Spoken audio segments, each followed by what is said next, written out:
Berjumpa lagi Sobat Dao di Warung Budayanti yang menyediakan berbagai jenis kopi dan janda. Pada saat ini kita akan kembali lagi dilanjutkan dengan Babang Tamfan Xiaoyan menatap Long Yi yang berniat mendekati kerangka Zhu Jiuyin. Kemudian sosok Long Yi perlahan tenggelam menuju dasar jurang yang gelap dan dalam. Gerakannya tenang, namun tetap dipenuhi dengan kewaspadaan. Di kedalaman itu, dirinya akhirnya menemukan lokasi kepala naga Zhu Jiuyin yang telah lama terkubur. Begitu mendekat, kerangka besar yang menjadi legenda dari klan naga selama 10.000 tahun mulai memancarkan cahaya redup. Kerangka tersebut seolah-olah terbangun dari tidur panjangnya. Long Yi pun mengangkat tangan perlahan melambaikannya dengan lembut di udara. Cahaya merah segera melayang di depannya bergetar dengan energi misterius yang bahkan sulit diukur oleh mata manusia. Xuan Huang yang menyaksikan dari kejauhan tampak terjek mengingat ia sendiri pernah meneliti tulang-tulang Zhu Jiuyin itu selama berabad-abad tanpa menemukan adanya aura kehidupan sedikit pun. Dirinya menjelaskan bahwa selama ini tidak ada yang mampu merasakan kekuatan tersembunyi dalam tulang tersebut. Namun cahaya merah yang muncul kini benar-benar terasa berbeda. Bersama dengan hal tersebut, cahaya merah itu mulai bergetar lebih hebat, angin berputar kencang, awan bergejolak, dan langit di atas wilayah Kelaga berubah warna seolah dunia merespon panggilan masa lalu. Para penjaga naga segera bergegas mendekat karena kekhawatiran akan ancaman. Namun Xuan Huang pada saat ini memberi perintah tegas agar mereka berjaga di tempat dan tidak mengganggu. Di sisi lain, cahaya merah itu semakin terang sebelum akhirnya membentuk bayangan raksasa di udara. Dari pusaran energi itu, perlahan muncul bentuk kepala Zhu Jiuyin yang megah namun samar. Suara rintihan bergemak di seluruh jurang dan ini merupakan suara yang mengguncang jiwa.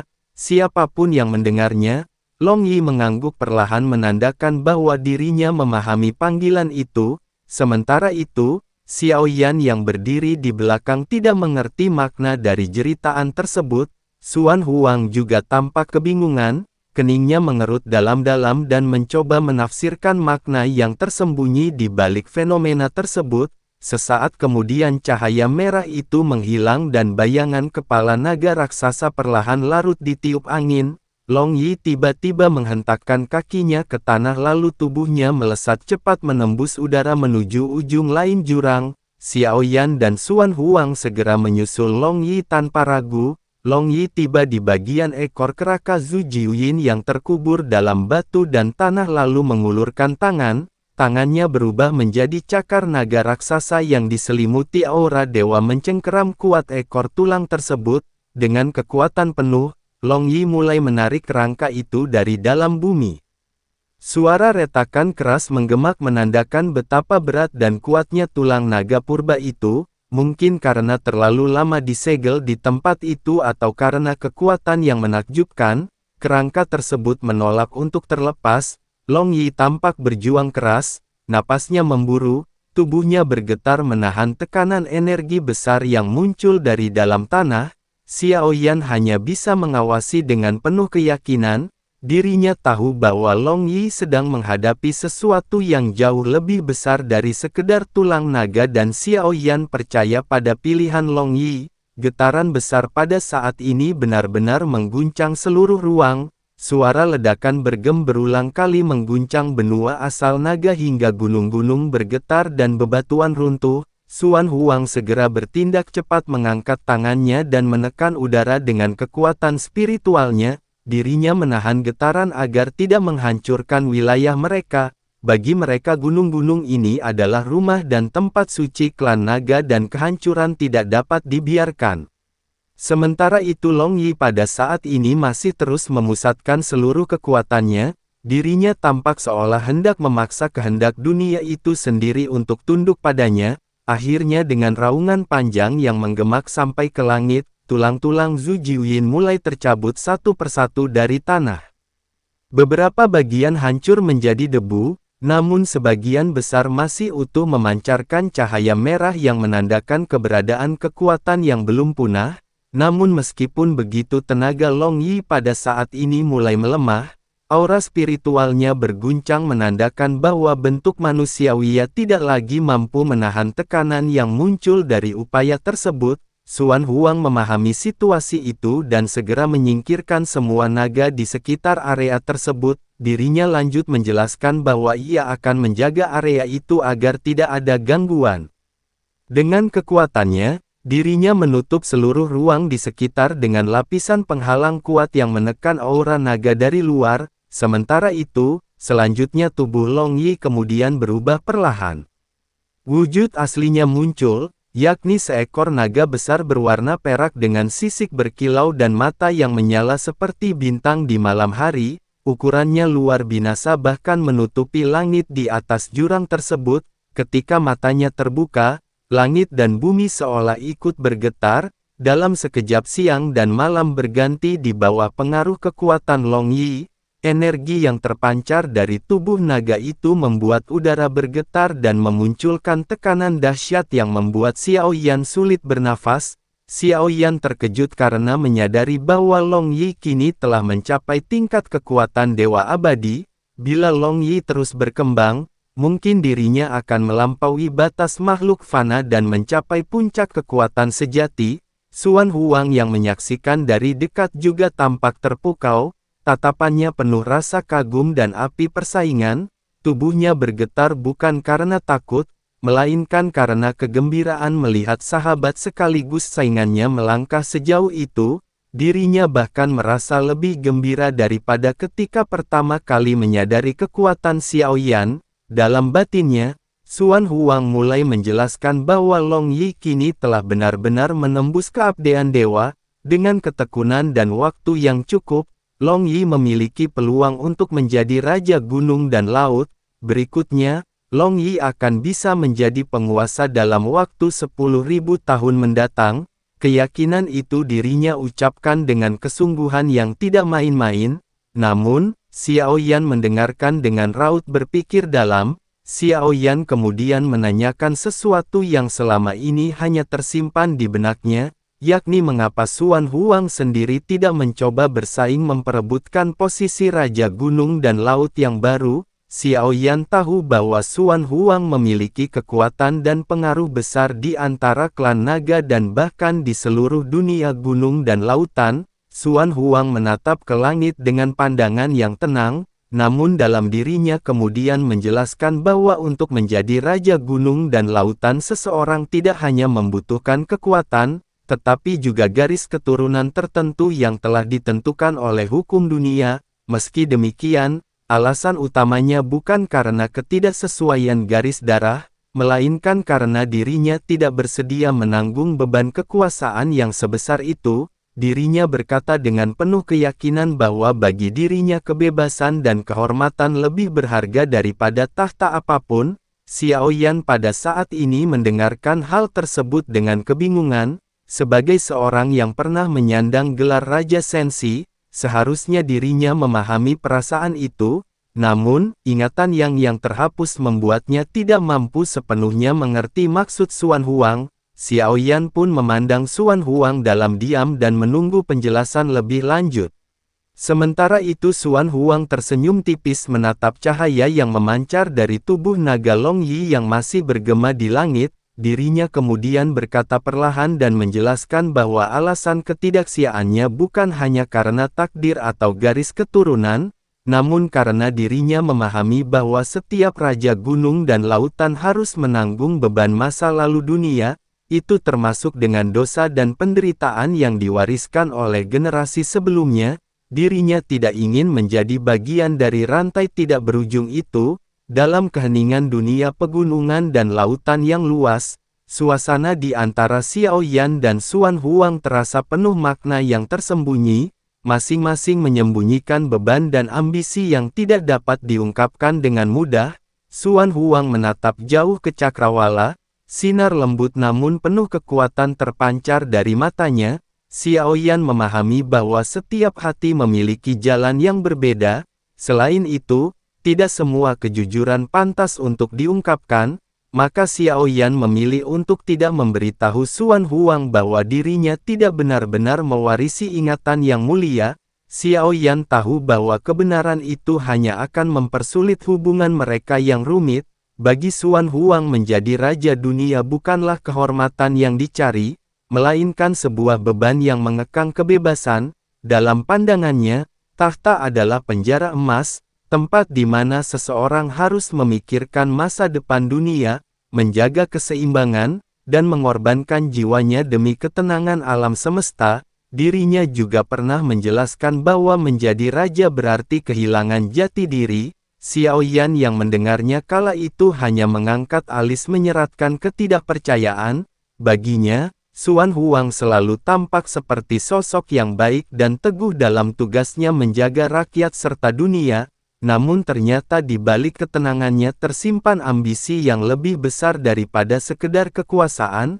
Xuan Huang juga pada saat ini lanjut menjelaskan mengenai tujuan lain yang dirinya miliki. Dirinya mengakui bahwa alasannya mengembangkan raja baru dunia gunung dan lautan bukan untuk merebut tata, melainkan demi melampaui batas darah keturunan naga. Dirinya ingin menandingi Zhu Jiuyin, entitas kuno yang kekuatannya pernah mengguncang seluruh dunia. Dirinya tidak menginginkan kehormatan politik atau gelar kebangsawanan, melainkan pencapaian sejati. Dirinya ingin melampaui garis keturunan para leluhur naga dan menciptakan tujuan yang hanya dimilikinya sendiri. Dalam kata-katanya terserat api semangat dan kesepian yang mendalam. Pandangan Xuan Huang yang menyapu luas cakrawala menunjukkan kebosanan akan dunia yang telah lama dikuasainya. Xiao Yan menyadari bahwa sahabatnya itu telah mencapai puncak dan di puncak tersebut hanya kesunyianlah yang tersisa. Ketika percakapan berakhir, sebuah dentuman pada saat ini mengguncang langit. Suara ledakan bergemak diikuti getaran yang membuat pegunungan di sekitarnya bergetar hebat. Long Yi, keturunan naga muda yang berdarah kuat menampakkan wujud aslinya. Tubuhnya menjulang seperti gunung memancarkan aura purba yang membuat seluruh dunia bergoyang. Dengan kekuatan absolut, Long Yi mencabik-cabik kerangka Zhu Jiuyin yang tersisa dari pertempuran sebelumnya. Namun di saat Zhu Jiuyin hancur, dua cahaya merah menyala di dalam rongga matanya yang kosong, seolah kehidupan purba itu bangkit kembali dari kematian. Suara raungan memekakan telinga menggetarkan seluruh alam. Xiao Yan segera waspada dan memusatkan energi sementara suara Long Yi terdengar tegas memohon agar diizinkan menghadapi musuhnya sendirian. Long Yi ingin membuktikan kekuatannya tanpa bantuan siapapun. Tubuh raksasa Zhu Jiuyin melesat menyerang dan Long Yi menyambutnya tanpa rasa takut. Kedua makhluk purba itu bertabrakan di udara dengan kekuatan yang membuat langit retak dan bumi bergetar. Dentuman maha dahsyat terdengar menghancurkan pegunungan dan mengoyak dataran di bawah. Gelombang kejut mengerikan menyebar ke segala arah. Petir berkilat dari benturan mereka menciptakan busur cahaya yang menarik liar di udara. Xuan Huang segera turun ke tanah memusatkan kekuatannya untuk memperkuat fondasi pegunungan agar sarang klan naga tidak hancur sepenuhnya. Xuan Huang menyadari bahwa dampak dari pertarungan tersebut bisa meluluhtahkan seluruh dunia yang telah mereka lindungi selama ribuan tahun. Xiao Yan juga dengan cepat membentuk segel dari damo di tangannya. Cahaya biru terang meledak dari tubuhnya membentuk formasi pelindung raksasa yang menyebar sejauh ribuan melingkupi seluruh wilayah pegunungan naga. Formasi itu bergetar keras menahan serangan energi yang datang bertubi-tubi dari langit. Hanya dengan kekuatan gabungan mereka berdua, dunia pegunungan dan lautan bisa bertahan dari kehancuran total. Namun beruntung pertempuran di udara ini tidak berlangsung lama. Tubuh kerangka Zhu Jiuyin akhirnya hancur berkeping-keping berubah menjadi debu tulang yang menyebar di udara. Hanya beberapa bagian tulangnya yang tetap utuh melayang dengan cahaya keputihan yang menyeramkan. Long Yi yang masih dalam wujud naga mengangkat tangannya ke arah depan. Dengan kekuatan jiwanya, dirinya mengumpulkan serpihan tulang tersebut. Puluhan tulang bersatu di hadapannya berputar perlahan hingga membentuk sebuah tombak panjang. Dari senjata itu bergema auman naga yang mengguncang hati siapapun yang mendengarnya. Xuan Huang yang menyaksikan kejadian itu terkejut sekaligus terharu. dirinya menyadari bahwa bahkan Zhu Jiuyin, makhluk tertua di dunia ini, telah mengakui Long Yi sebagai penerus sejati miliknya. Bagi Xuan Huang, itu adalah simbol pengakuan tertinggi dari dunia gunung dan laut.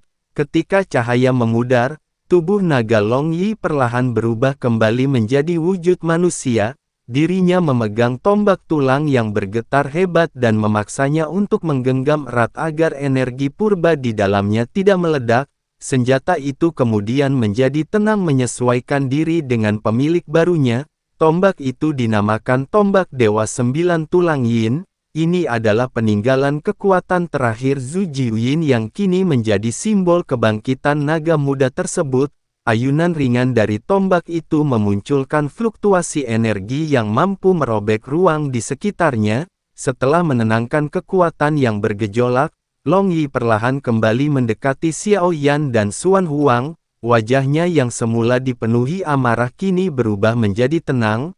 Aura liar yang menyelimutinya perlahan memudar digantikan oleh wibawa alami, seorang penerus sejati naga purba. Ketika Xiao Yan bertanya tentang apa yang sebenarnya terjadi, Long Yi menjelaskan dengan nada dalam bahwa Zhu Jiuyin memang telah benar-benar musnah.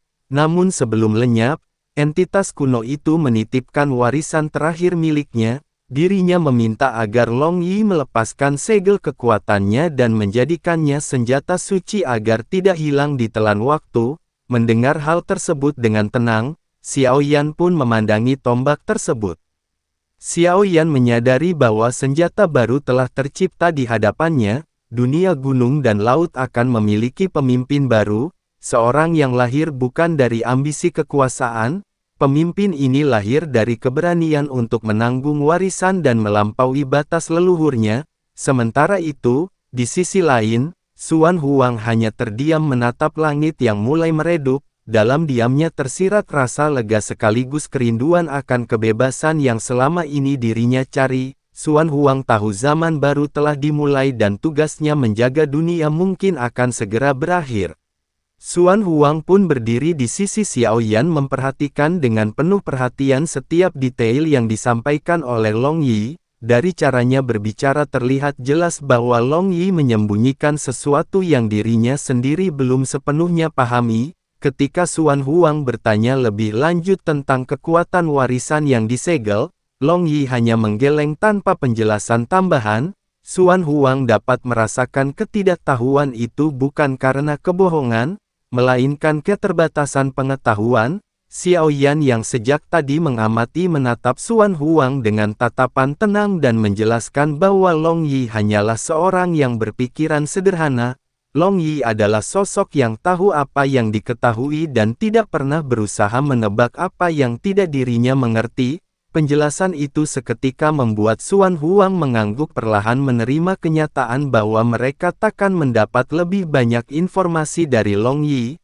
Namun meskipun begitu Xuan Huang tetap percaya pada satu hal, warisan Zhu Jiuyin tidak akan meninggalkan dunia gunung dan laut.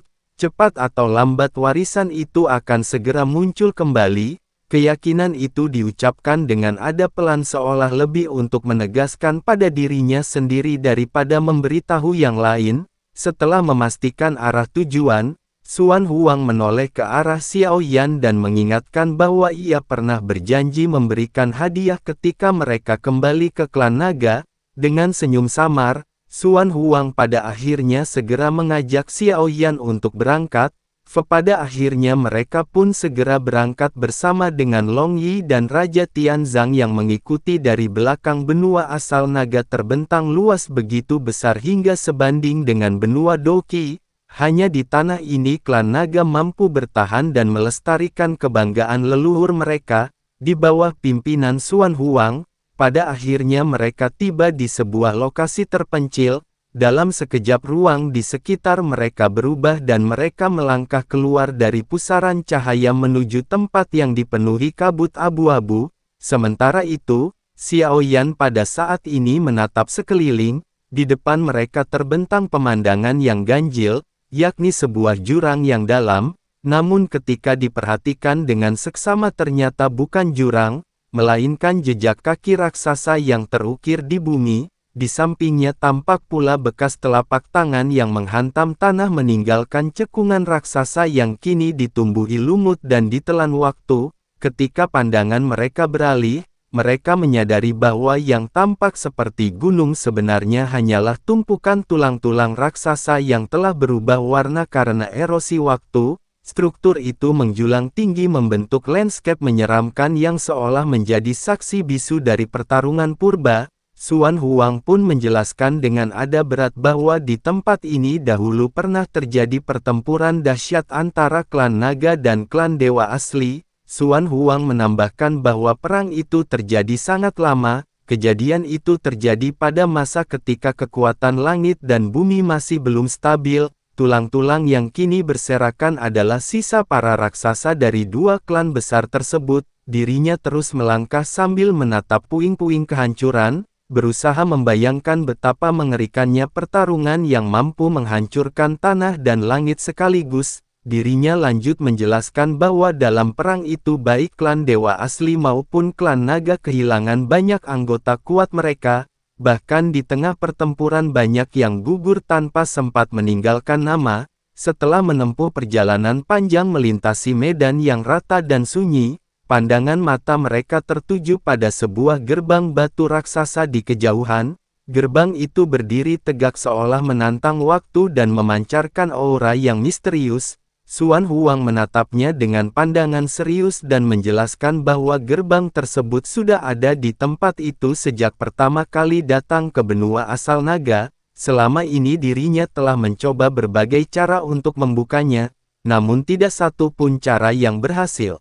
Xuan Huang menduga bahwa rahasia gerbang batu itu mungkin hanya dapat diungkap oleh seseorang dengan garis keturunan dewa asli seperti Xiao Yan. Dirinya percaya bahwa di balik gerbang tersebut mungkin tersembunyi harta peninggalan dari klan dewa asli. Ini adalah sesuatu yang tidak ternilai bagi siapapun yang menemukannya.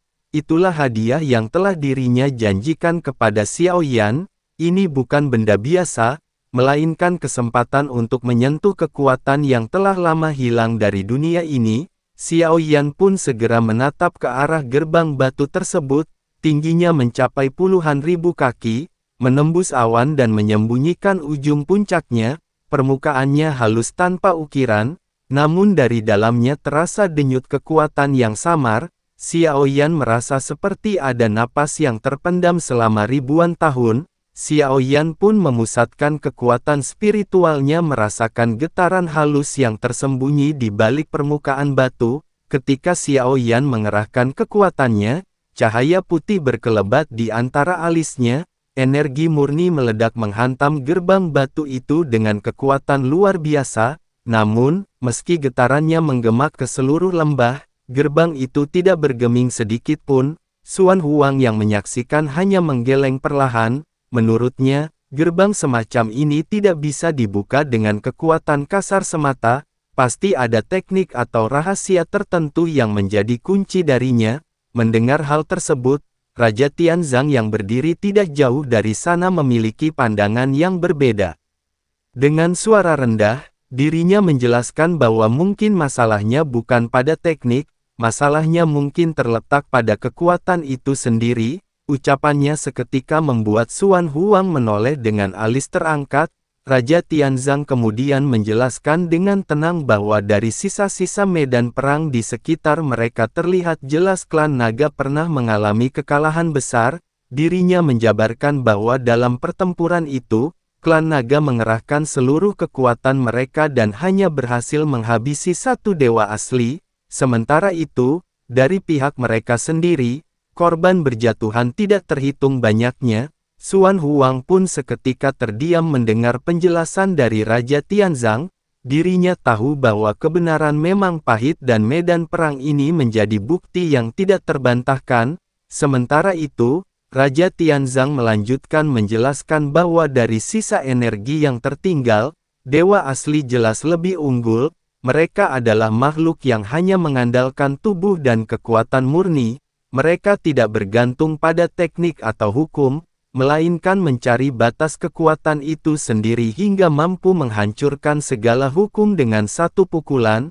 Mendengar penjelasan itu, Xuan Huang akhirnya memahami makna sebenarnya dari gerbang batu tersebut, bukan sihir atau kekuatan aturan yang menjadi kuncinya, melainkan kekuatan sejati, yang dibutuhkan adalah kekuatan fisik dan jiwa yang menyatu sempurna. Gerbang batu itu diciptakan oleh dewa asli sebagai ujian terakhir dan hanya bisa dibuka oleh seseorang yang mampu menandingi kekuatan mereka. Xuan Huang pun menatap ke arah gerbang itu sekali lagi. Bagi klan naga, tempat ini adalah luka lama yang tidak akan pernah bisa disembuhkan. Sementara itu bagi Xiao Yan ini mungkin menjadi kesempatan untuk melampaui batas dirinya. Dalam keheningan yang hanya diisi oleh desiran angin kuno dan gemak masa lalu, mereka berdiri di hadapan peninggalan para dewa menatap gerbang batu yang tertutup rapat. Ini adalah simbol kekuatan, kehancuran dan takdir yang mungkin akan menentukan masa depan mereka dalam menemukan janda pirang.